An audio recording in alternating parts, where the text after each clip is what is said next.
interessados pelas questões linguísticas que estão presentes nesse tema. E aí é sempre muito estranho você ouvir de eventos de linguísticas que a temática não está no campo da linguagem, né? Então, só para pensar o quanto a necessidade que ainda temos de trazer para os nossos eventos de linguagem, de literatura, de linguística, as temáticas que foram evidenciadas aqui, né? E em recente evento na Unesp, lá em Bauru, Assis, na Unesp de Assis, né, toda vez que eu sou convidada para algumas mesas, né, então vou lá falar sobre questões do campo da linguagem, sobre questões de gênero, de raça e etc. E todas as outras mesas vão falar sobre diferentes temas lá, x. O que é muito interessante quando a gente começa a discutir e a ler sobre a ideia de colonialidade, é a gente começar a chamar a atenção de que todas as mesas, não interessa sobre quais temas elas estejam evidenciando, elas vão ter um caráter de gênero e um caráter de raça. A grande questão é que aqui no Brasil ainda pouco se discute uma noção que já é clássica nos Estados Unidos, chamada de branquitude. O que seria a branquitude? Essa, como a Vromware chama, essa norma de conduta, vamos dizer assim, que rege, inclusive, a nossa produção de conhecimento. Quando eu perguntei aqui a vocês, das 2 páginas de referências bibliográficas que a gente tem nos nossos artigos, né, quem são os sujeitos que a gente lê para fazer nossas pesquisas e nossos artigos, né, a Vromware vai dizer que, necessariamente, esses sujeitos vão ser de um lugar específico do mundo, norte do mundo, né? E eles vão ser brancos e masculinos, né? Se vocês fizerem esse exercício, vocês vão perceber que a Vromware não diz isso à toa, né? Então, tudo que a gente lê tem um recorte de raça e gênero. Não necessariamente você precisa trazer 2 escritoras negras para poder perceber isso, né? Só que esse recorte de raça e gênero, ele fica, digamos assim, dado como norma. E, como norma, são coisas que, às vezes, a gente não para discutir, para se interrogar e tudo mais, né? Mas são normas que estruturam a base de toda a produção que nós fazemos aqui no Brasil, mesmo quando nos é conveniente nós falarmos de um país que é miscigenado, negro, índio, e etc. Mas, na hora que a gente tem que fazer mestrado, doutorado ou TCC, é sempre um lado, digamos assim, dessa produção que aparece, né? Então, nesse sentido, a gente tem o que hoje vem sendo chamado de epistemologias do Sul, que é justamente pensar essa produção de conhecimento que nós fazemos aqui no Brasil. Porque mesmo as pesquisas que nós fazemos aqui no Brasil, elas ainda são pouco reverenciadas nas nossas pesquisas, né? Num evento da CAPES que eu fui representando o mestrado, o Demerval, ele falou uma coisa que me chamou a atenção.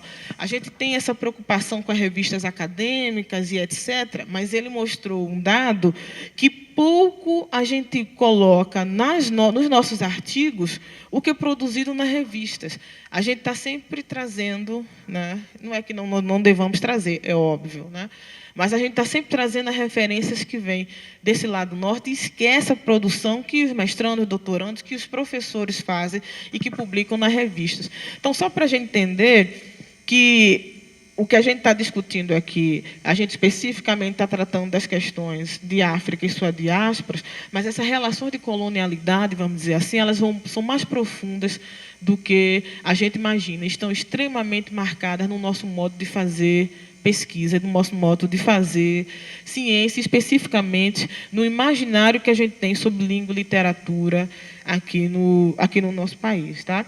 Então, nesse sentido, convido a vocês, então, a aguçar aí, digamos assim, a curiosidade, a se perguntar, como diz a Birulê, se perguntar mais do que achar que já tem as respostas prontas e acabadas, né? Então, para se ser, né, e eu imagino que o evento daqui tenha o mesmo perfil do evento do Rio de Janeiro, é um evento que é para formação, muita gente da graduação, então, pensar que a formação de vocês aí como pesquisadores ou futuros pesquisadores é necessário, ou pelo menos seria interessante que fosse uma formação mais das perguntas e não das respostas que já nos dão como prontas e acabadas, uma formação formação dos questionamentos, uma formação da inquietação, ou como diz o próprio Derrida, uma formação que pensa aí a produção de conhecimento não só dentro do princípio da razão, mas que traz também esses temas que o Boaventura Souza Santos chama de temas emergentes,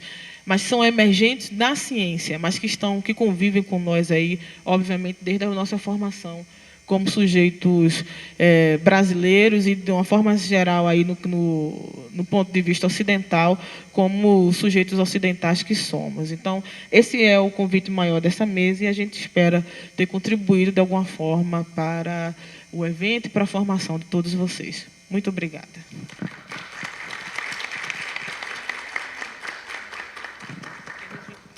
Bom, eu sei que já tem uma atividade agora, já às 11 horas, mas temos aí uns 10 minutinhos para não ficar tão corrido, caso alguém queira fazer alguma pergunta, algum comentário, alguma contribuição para a mesa e para o público que está aqui presente. Então, o microfone está aí disponível.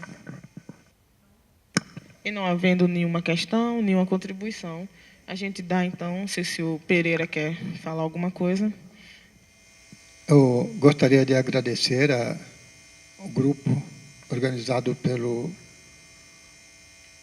professor Clécio e saber de vocês se, de fato, não há nenhum interesse em saber mais nada sobre as questões da contribuição africana na língua portuguesa do Brasil. Será que é isso? Com certeza, várias dúvidas vão surgir depois.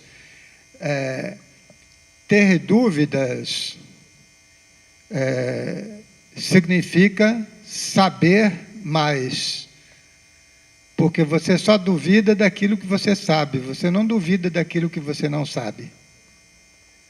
Então, é muito importante que vocês leiam um pouco mais sobre essa contribuição das línguas e das culturas africanas no desenvolvimento da língua e da cultura brasileira, para que vocês tenham dúvidas, porque o progresso só surge da dúvida.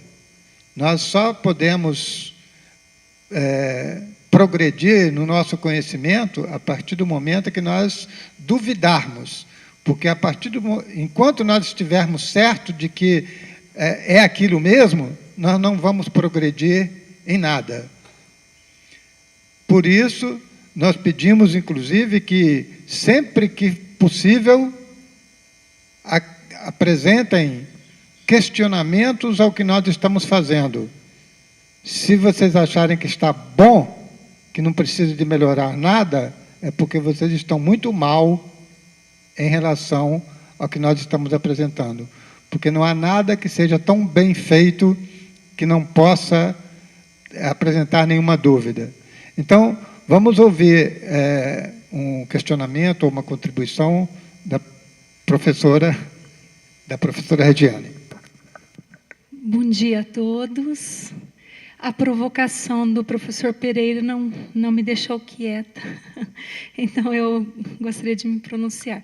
Quero parabenizar a mesa pela apresentação e dizer a vocês, especialmente aos iniciantes, não é, aí dos cursos, que nós temos um trabalho já no Estado de dialetologia, né, ciência que estuda os dialetos, através do método de geolinguística. Então, nós temos 3 atlas concluídos aqui no estado de Mato Grosso do Sul, e apenas uma contribuição mesmo à mesa dessa informação. Nesses trabalhos de levantamento de variantes, né, de palavras ligadas a um determinado conceito, nós temos aferido muitos termos de origem africana. Então, já há um estudo bem conceituado aqui no Estado, encabeçado pela professora Aparecida Negra Esquerdo.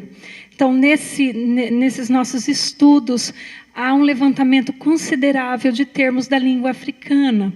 Então, só comete preconceito linguístico quem não tem conhecimento mesmo. Era só essa contribuição. Muito obrigada. Muito obrigado, professora. Então, passará a palavra novamente para o professor Clécio para fazer novas contribuições, se quiser, ou dar por concluída a mesa. Obrigado, professor. Obrigado também à contribuição da professora Regina, considerando-se que, de fato, no Estado, há trabalhos muito ricos no que se refere à contribuição da construção do projeto de Atlas Linguístico do Brasil. A professora Aparecida Negre, integrante da Comissão Científica do Projeto ALIB, com sede na Faculdade de Letras da Universidade Federal da Bahia, é um membro integrante com a participação efusiva e, sobretudo, pelo fato da incansável iniciativa que a professora tem, juntamente com seus orientandos, em sair em caravana pelo Brasil e fora, divulgando os trabalhos e pesquisas que são aqui realizados.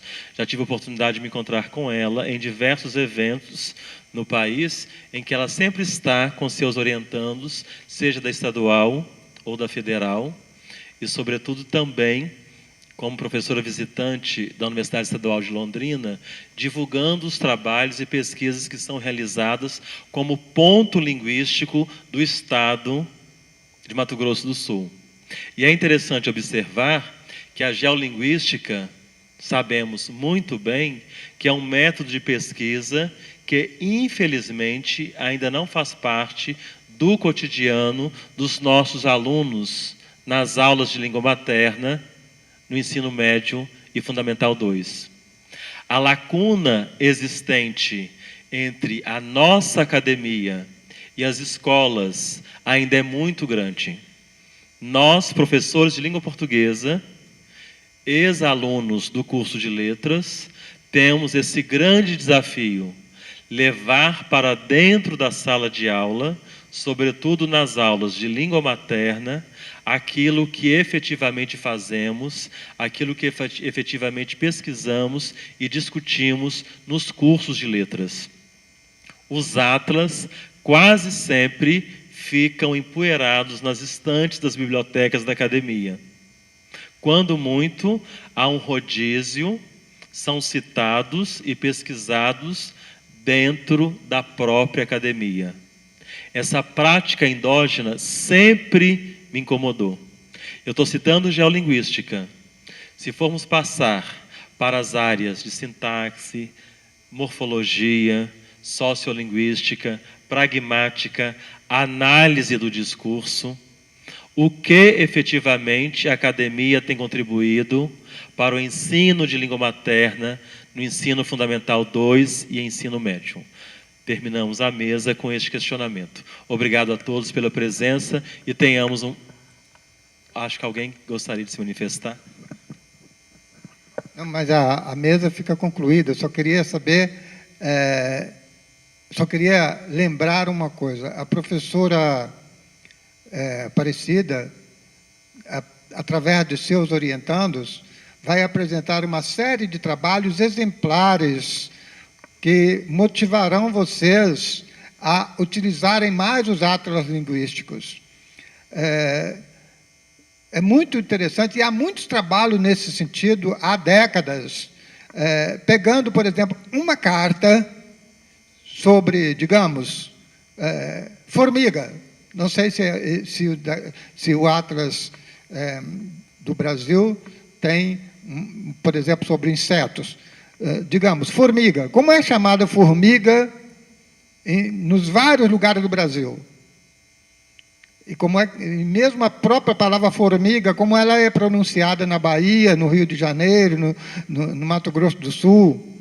São trabalhos muito interessantes. Cada uma carta daquela dá para fazer uma tese. Existem teses de doutorado só sobre uma carta de um atlas linguístico. Nós temos, inclusive no atlas linguístico do Ceará, na introdução, os organizadores mostram exatamente essa intenção, utilizar os atlas linguísticos para conhecimento das línguas locais. Como é que se fala em cada lugar? Lógico que o atlas não é um trabalho que desenvolve toda a pesquisa sobre determinada coisa, mas são mostruários de formas linguísticas que servem de motivação para trabalhos muito profundos e muito interessantes. Muitas monografias de final de curso, os TCCs que vocês são obrigados a fazer no final do curso de graduação ou de especialização, poderiam desenvolver muito esses trabalhos e vocês terem aí contribuições extremamente originais e que mostrariam muito melhor do que um trabalho teórico, por exemplo, sobre uso da vírgula, ou uma coisa que já está estudado há séculos. Então, é mais uma deixa a respeito do que já falou o professor Clécio.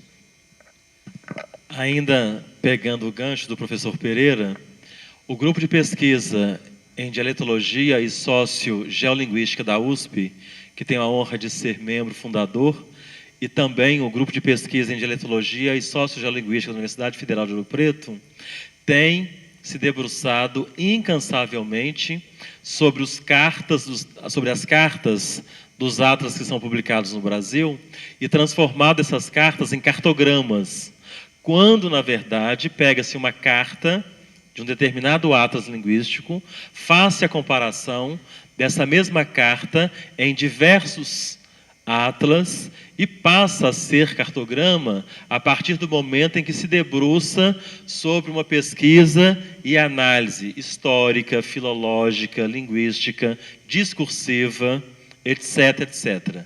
Não ficando apenas ao fato de se ligar ao fenômeno linguístico e ao ponto linguístico, ao local onde se produz determinada lexia. Alguém havia levantado a mão ali, não sei se... Bom dia, eu não sei se eu posso falar bom dia mais por causa do horário, mas o professor Pereira, ele foi um pouco incisivo na lucidez dele e na tranquilidade, e eu não sei se é o ar que deixa a gente meio enrijecido, porque está um pouco bem forte, e daí não dá para mover, né, já que a gente fica um pouquinho de dificuldade nesse sentido. Mas eu gostaria de tecer uma pergunta para Marcela, a professora Marcela e a Cassandra.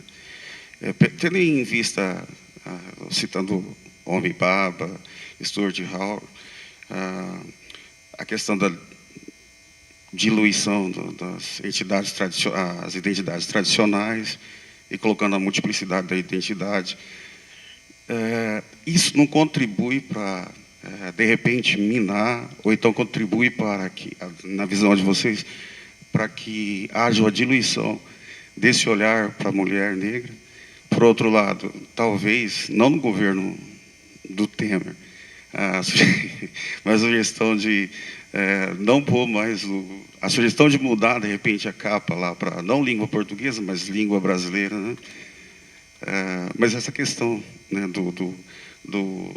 da identidade líquida e fragmentada que se dilui as maneiras tradicionais, não contribui para diluir essa ideia dessa identidade construída culturalmente em relação à mulher negra? Então, até contribui, mas ocorre que, como eu disse, avançamos já, mas há um longo caminho ainda a ser percorrido. Quando você pensa que a mulher negra está na base da pirâmide social, né, que ela não tem voz, certo?